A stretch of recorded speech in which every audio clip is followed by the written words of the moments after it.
मस्जिद के बगल में एक आदमी का घर था। इमाम साहब ने कहा कि भाई, और वो भैंस पालता था। बोले खाली तुम भैंसे चराएगा कि नमाजों पढ़ेगा? बोला हजरत आप तो जानते हैं ना, 25-30 भैंसे हैं मेरे पास, हमको टाइम है, टाइम नहीं हम। तो इमाम साहब ने कहा कि सुन, नमाज पढ़ेगा ना, ये तेरी भैंस जो दूध देती ना, अल्लाह दूध को बढ़ा देगा। बोला की बोलছে? बोला আমি ভালো বলছি, अल्लाह दूध बढ़ा देगा। बोला कि जब दूध बढ़ाएगा तो हम कल से नमाज पढ़ेंगे। जब दूध बढ़ जाएगा नमाज कहाँ पढ़ेंगे? बोला आजा कल से।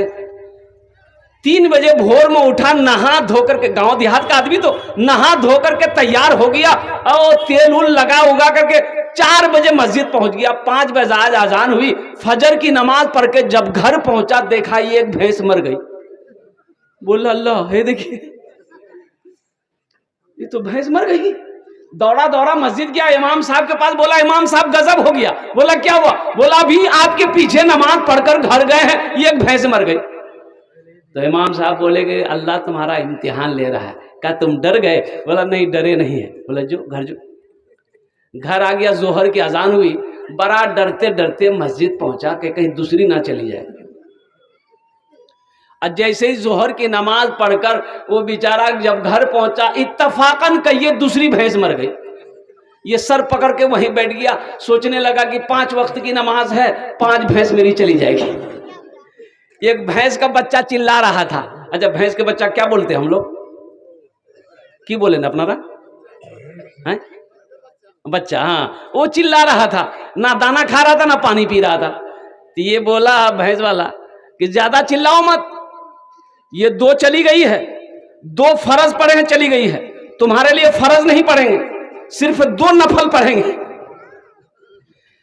नमाज के बोलो ना काज आछे, काज के बोलो आमार नामाज आछे, काज के बोलो आमार नामाज आछे। एक साहबी रसूल है, मजदूरी नहीं मिल रही है, बड़ा परेशान हो गए। 3 दिन हो गए, घर में फाका कशी की नौबत आ गई। तो बीवी कहती है, ए मेरे सरताज, अपनी काज कोरबेन ना, ये संसार कैसे चलेगा? मान के आप भूख बर्दाश्त कर लेंगे, हम बर्दाश्त कर लेंगे, लेकिन ये छोटा छोटा बच्चा ये भूख बर्दाश्त नहीं कर सकेगा, कुछ तो इंतजाम करो। ये सहाबी और कुर्बान जाइए रिदवानुल्लाह ताला अलैहिम ने कहा कि मेरी बीवी गम ना करो, ओ मेरा अल्लाह सबसे बड़ा रज़ाक है। हम तो जाते हैं बाजार, मंडी जाते हैं, लेकिन कोई मुझे मजदूर लेता ही नहीं। गम ना करो, 1 लोटा पानी ले आओ। बीवी गई, 1 लोटा पानी ले आई, ये वजू बनाया, ताज़ा वजू बनाया, वजू बनाकर 2 रकात नफल की नमाज पढ़ी, अल्लाह की बारगाह में दुआ किया। अपनी बीवी से कहता है कि जाओ जाकर देखो वो चक्की चल रही है। अच्छा बोले न कि ओटा गेहूँ जो आटा पीसते हम लोग किसको की बोले ना, अपना चक्की बोले ना, कि जाता जाता बोले, वो जाता चल रहा है, जाके देखो तो जाता चल रहा कि नहीं। बीवी भाग के गई, देखिए नहीं चल रहा, लौट के आई, बोला नहीं चल रहा। ये सहाबी कहते हैं कि हो ना हो मेरी नमाज में कोई कमी रह गई है। आहा, हो ना हो मेरी नमाज में कोई कमी रह गई है, ऐ मेरी बीवी 1 लोटा पानी और ले आओ। फिर बीवी गई, 1 लोटा पानी ले आई, फिर ताज़ा वजू बनाए, फिर 2 रकात नमाज पढ़े, रब की बारगाह में रो रो कर दुआ की। नमाज के बाद, दुआ से फारिग होने के बाद अपनी बीवी से कहते हैं कि जा तो देख, तो जाता चल रहा है कि नहीं चल रहा है। तो बीवी भाग कर गई, देखती है, देखती क्या है, जाता चल रहा है, आटा निकल रहा है। सुभान अल्लाह, बोले तो माशाअल्लाह। जाता चल रहा है, आटा निकल रहा है, चक्की चल रही है, आटा निकल रहा है। बीवी का खुशी का ठिकाना नहीं। शौहर को आवाज दिया कि आओ देखो तो सही, क्या गजब अल्लाह का करिश्मा है। ये बर्तन आटा भरो, ये बर्तन में भरो, ये बर्तन में भरो। घर के सारे बर्तन आटा से भर गया, और जिस बर्तन में पानी दे बोले पानी फेंको, पहले आटा भरो, वो बर्तन भी भर गया। अब औरत की जात, औरत बीवी ने शौहर से कही कि मेरे सरताज, ऐ मेरे प्यारे शौहर, थोड़ा सा ये जाता का पाट उठाकर दिखाइए ना हमको, आटा निकल कहां से रहा। आटा आ कहां से रहा है, थोड़ा ये जाता का पाट उठाकर हमको दिखाइए ना। तो ये नौजवान जैसे ही जाता का पाट को उठाया, आटा का गिरना बंद हो गया। और कुर्बान जाइए, अल्लाह के रसूल सल्लल्लाहु अलैहि वसल्लम की बारगाह में ये नौजवान गया, सारा वाक़या सुनाया कि या रसूल अल्लाह सल्लल्लाहु अलैहि वसल्लम ये वाक़या आज हुआ है मेरे साथ में। तो अल्लाह के रसूल इरशाद फरमाते हैं, ए नौजवान, अगर तू उस चक्की के पाट को उठाकर ना देखता तो कसम है उस रब की जिसने मुझे नबी बरहक बनाया है, कयामत तक उस चक्की से आटा निकलता रहता, तेरी नस्लें खाती रहती, कभी बंद ना होता। ये नमाज की बरकत है। नमाज नवाजना चाहती है, नमाज तो देना चाहती है। और कुर्बान जाओ नौजवानों, हुजूर की हदीस है कि कोई काश्तकार, अच्छा एक अल्लाह के रसूल सल्लल्लाहु अलैहि वसल्लम एक सफर में थे, तो एक बद्दू देहाती मजदूर किसान, वो देखा कि अल्लाह के हबीब सल्लल्लाहु अलैहि वसल्लम आ रहे हैं, तो वो खुरपी बोले ना कि अपना पोसनी खुरपी, हाँ पोसनी, वो खेत में काम कर रहा था। वो नजर पड़ गई तो मिट्टी उट्टी हाथ में लगी हुई थी, और वो खुरपी को पोसनी को छोड़ा, वो दौड़ा आया, अल्लाह के रसूल को सलाम किया, अपना हाथ को बढ़ाया मुसाफा करने के लिए। तो अल्लाह के रसूल सल्लल्लाहु अलैहि वसल्लम ने जब अपने हाथ को बढ़ाए तो ये देहाती, ये बद्दू अपने हाथ को पीछे खींच लिया। तो अल्लाह के रसूल सल्लल्लाहु अलैहि वसल्लम ने इरशाद फरमाया, क्या हुआ? कहा कि या रसूल अल्लाह, मेरा हाथ उस लायक नहीं है कि आपके जिस्म से मैं अपने हाथों को मिलाऊं, मिट्टी लगी है, आपका हाथ गंदा हो जाएगा। और कुर्बान जाइए, जानते हो नौजवानों, आमिना के लाल गुम्बदे खजरा में आराम फरमाने वाले जनाब मोहम्मद रसूलुल्लाह सल्लल्लाहु अलैहि वसल्लम ने उस देहाती के हाथों को पकड़ा। अब पकड़ने के बाद यूं अपने करीब लाया और होठों से चूमा, और आपने फरमाया कि जानते हो, जो हाथ मेहनत और मशक्कत करता है, जो हाथ मेहनत और मशक्कत करते हुए गंदा हो जाता है, मिट्टी लग जाती है, धूल लग जाती है, गर्द गुबार लग जाए, जहन्नम की आग उसे जला नहीं सकती। सुभान अल्लाह, क्या मकाम है।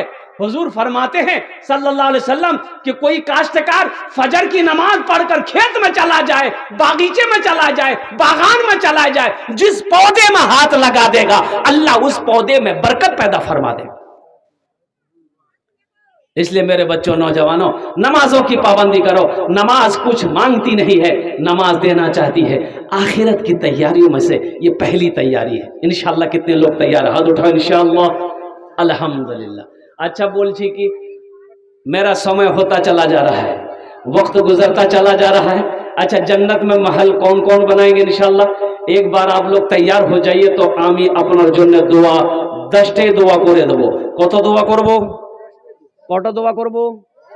10টি। এখানে যেটে দোয়া হবে কবুল হবে, যেটে দোয়া হবে মকবুল হবে। আল্লাহর কোরআন কোচে ওয়াকাল रब्बुकुम उदउनी अस्तजिब लकुम, मेरा बंदा तुम मुझे पुकारो मैं तेरी दुआ को कबूल करूंगा। ऐसी वैसी दुआ नहीं होगी। एक बुढ़िया रास्ते में गिर गई, बुढ़िया थी, गिर गई, ठोकर लगे, गिर गई।